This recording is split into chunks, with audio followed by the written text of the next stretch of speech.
اور وہ ہمارے ہم نہیں بد امنی پھیلانے کے قائل ہیں. ہم تو وہ جو واقعہ ہوا تھا توہین رسالت کے مرتکب کو, جو توہین تو اس بیچارے نے کی بھی نہیں تھے, جو اسٹیکر پھاڑ دیے تھے اس کو مسلمانوں نے غلط کیا, اس کو قتل کرنا بنتا نہیں تھا. لیکن جیسے یہاں جذباتی لوگ ہیں, ہم ان کو جذباتیت سے روک رہے ہیں کہ دنیا میں بدامنی مت پھیلاؤ, تو یہ یورپین اقوام کی بھی ذمہ داری بنتی ہے کہ اس جذباتیت پہ آپ بھی کیا کریں, کنٹرول کریں, ورنہ نہ معاملہ ہمارے ہاتھ میں رہے گا نہ آپ کے ہاتھ میں رہے گا. ہٹلر نے جنگ کا آغاز کیا تھا نا, وہ بھگتنا ساری دنیا کو پڑا ہے, تو غلطی کس کی تھی؟ ہٹلر کی تھی کہ نہیں تھی؟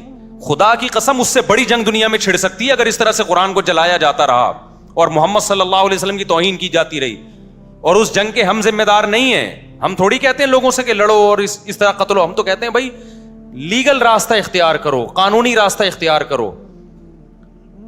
تو جب گورنمنٹ کی سرپرستی میں یہ کام ہو رہا ہوگا تو لوگ لیگل راستے کے لیے جائیں گے کہاں جائیں گے لوگ لیگل راستے کے لیے؟ لوگ پھر ہماری بات سنیں گے کہ امن سے رہو اور پرامن احتجاج, لوگ کہاں سنیں گے؟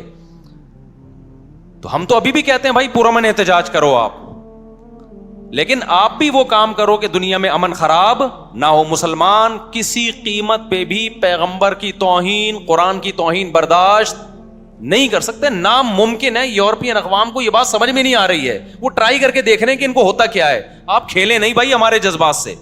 ہم کب کہتے ہیں کہ آپ قرآن پہ ایمان لے کر آؤ؟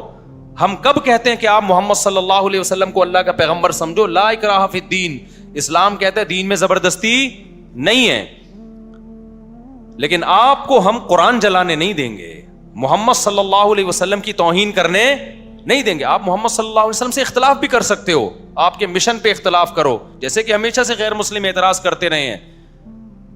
اعتراض کرنا الگ چیز ہے, توہین کسی قیمت پہ مسلمان برداشت نہیں کر سکتا. اب اس کا حل کیا ہے؟ تو پہلا حل تو یہ کہ آپ جس حد تک ممکن ہو سوشل میڈیا پہ اپنا احتجاج ریکارڈ کروائیں. اس احتجاج کا بڑا اثر پڑتا ہے دنیا پہ. وہ جب دیکھتے ہیں نا کہ سارے چپ کر کے خاموش بیٹھے ہوئے ہیں, تو وہ سمجھتے ہیں کہ مسلمانوں میں غیرت آہستہ آہستہ کیا ہو رہی ہے, ختم. جس حد تک بھرپور آپ احتجاج ریکارڈ کروا سکتے ہیں آپ ریکارڈ کروائیں. نمبر 2, جتنا پرامن احتجاج ہو سکتا ہے کریں. میں پرامن اس لیے کہہ رہا ہوں کہ ہمارے یہاں بعض جذباتی لوگ کہتے ہیں کہ مولوی صاحب یہ پرامن سے قابو میں آنے والے نہیں ہیں. دیکھو اگر آپ بدامنی پھیلاؤ گے نا, اس کے سائیڈ افیکٹ زیادہ ہیں. کچھ فائدے تو ہیں لیکن سائیڈ افیکٹ کیا ہیں, زیادہ. اس سے ہوگا کیا؟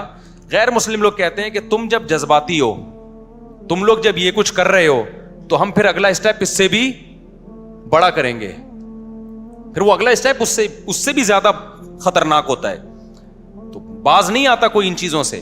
تو آپ احتجاج کریں پرامن, لیکن اس کا جو اس کام کو جو صحیح معنی میں کنٹرول کر سکتے ہیں نا, وہ مسلم حکمران کر سکتے ہیں. ماضی میں عمران خان نے, سابق وزیر اعظم نے آواز اٹھائی تھی, اس سے زیادہ پرزور آواز ہمارے وزیر اعظم صاحب کو چاہیے کہ وہ اس پہ اٹھائیں. وزیر خارجہ کو چاہیے آواز اٹھائے, سویڈن کے وزیر خارجہ سے ملے, وہ اس کے سفیر سے ملے, وہ سعودی عرب کو چاہیے احتجاج کرے, UAE کو چاہیے احتجاج کرے, مصر کو چاہیے احتجاج کرے. دنیا کے جب سارے اسلامی کنٹریز کے سربراہان سویڈن پہ دباؤ ڈالیں گے تو سویڈن کی گورنمنٹ اس عمل سے روکنے کے لیے قانون سازی کرے گی, اور جس شخص نے یہ کام کیا اس کو پکڑ کے سزا دے گی. وہ اس سے مسلمانوں کے جذبات ٹھنڈے ہوں گے. تو آپ پر بھی لازم ہے کہ آپ اپنے حکمرانوں پہ دباؤ ڈالیں, کیونکہ حکومتی لیول پہ جو کام کیا جاتا ہے وہ آرگنائزڈ ہوتا ہے, وہ تمیز سے کام ہوتا ہے, اور اس کا اثر زیادہ ہوتا ہے. عوام جب اپنے طور پہ توڑ پھوڑ, مار دھار, قتل و غارت شروع کرتی ہے, اس کے فائدے کم ہوتے ہیں, سائیڈ افیکٹ اس کے بہت خطرناک ہوتے ہیں, بہت گھناؤنے نتائج ہوتے ہیں اس کے. تو اس لیے اپنے حکمرانوں پہ بھی سوشل میڈیا پہ دباؤ ڈالیں کہ بھائی آپ آواز کیوں نہیں اٹھا رہے.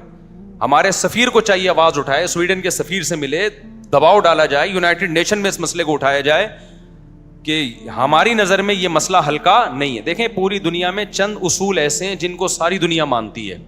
یونائٹڈ نیشن مانتی ہے ان قوانین کو, یعنی بناتی ہے اس کے لیے, ان اصولوں کے لیے قوانین. وہ کیا ہے کہ دنیا میں بدامنی اور نقض امن کوئی بھی برداشت نہیں کرتا. کسی کے دیکھو یوٹیوب کی پالیسی ہے, ہم جب قربانی کے جانور ذبح کرتے ہیں, آپ ولاگ بنائیں, لیکن جانور ذبح کرتے ہوئے آپ یوٹیوب پہ نہیں ڈال سکتے. کیوں؟ وہ کہتے ہیں بھائی غیر مسلم کو یہ عمل پسند, وہ جانور کو تڑپتا نہیں دیکھ سکتے, خون نکل رہا ہے. ٹھیک ہے, ان کی پالیسی ہے بھائی. تو ہم بھی کہتے ہیں یار اگر آپ کو پسند نہیں ہے تو ہم اس لا کو کیا کریں گے, کیونکہ یہ قربانی تو ہمارا گھر کا مسئلہ ہے نا. ہم پوری دنیا کو تھوڑی دکھائیں گے اس کے بھائی ہم جانور ذبح کر رہے ہیں, ان کو تکلیف ہو رہی ہے تو ہم نہیں دکھائیں گے آپ کو. ایک جگہ سارے غیر مسلم بیٹھے ہوئے ہیں, آپ اونچی آواز سے اذان دے رہے ہیں اور وہ کہتے ہیں ہمیں نہیں سننی, تو شریعت بھی کیا کہتی ہے بھائی انہوں نے تھوڑی نماز پڑھنی ہے, نماز تو آپ نے پڑھنی ہے نا. تو آپ مسلمانوں کے لیے اذان دیں, ان کو پسند نہیں ہے تو آپ کیا کریں گے, خاموشی اختیار کریں گے آپ, یا آہستہ آواز میں اذان دیں گے آپ. تو جب آپ کا اپنا کنٹری ہے, آپ کا اپنا ملک ہے تو ٹھیک ہے, پھر آپ جیسے چاہیں چلیں, لیکن جب دوسرے کا ملک ہے, دوسرے کا کنٹری ہے, تو آپ کو اس کے لا کو فالو کرنا پڑے گا. تو یہاں بھی ایسا ہی ہے کہ ہم جب یہ کہتے ہیں کہ بھائی ہم گائے ذبح کر کے یوٹیوب پہ نہیں ڈال رہے, فیس بک پہ نہیں ڈال رہے, دوسروں کے جذبات کو کیا ہوتی ہے, ٹھیس پہنچتی ہے, اور ہم یوٹیوب کے اس قانون پہ احتجاج بھی نہیں کر رہے. ہم کہتے ہیں بھائی ٹھیک ہے آپ نے قانون بنایا, سارے انسانوں کو سامنے رکھے تو ہمیں فالو کریں گے.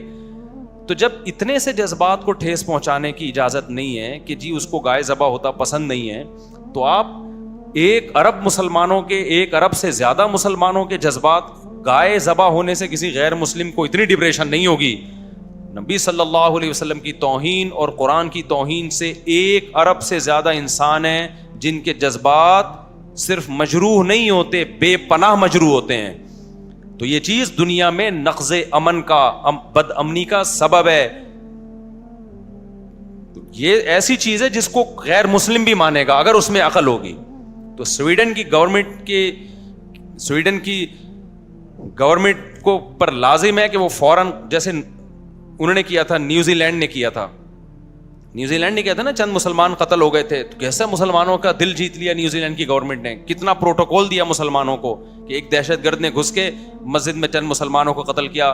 اب میں دنیا میں جہاں بھی جاتا ہوں, نیوزی لینڈ کے اس واقعے پر ساری دنیا کے مسلمان نیوزی لینڈ گورنمنٹ کو سپورٹ کرتے ہیں اور تعریف کرتے ہیں, یار نیوزی لینڈ گورنمنٹ نے ہمارے دل جیت لیے.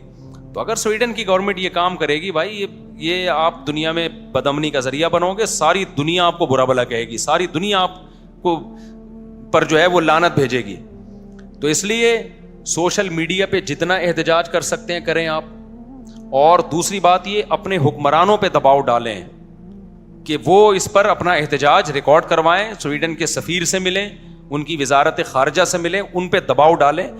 جب حکومتی سطح پہ دباؤ آئے گا نا, دیکھو انڈیا میں مسلمانوں پہ ظلم شروع ہوا, جب سعودی عرب نے دباؤ ڈالا تو ظلم میں کمی آئی, پھر جب سعودی عرب کی طرف سے دباؤ کم ہوتا ہے پھر ظلم بڑھنا شروع ہو جاتا ہے.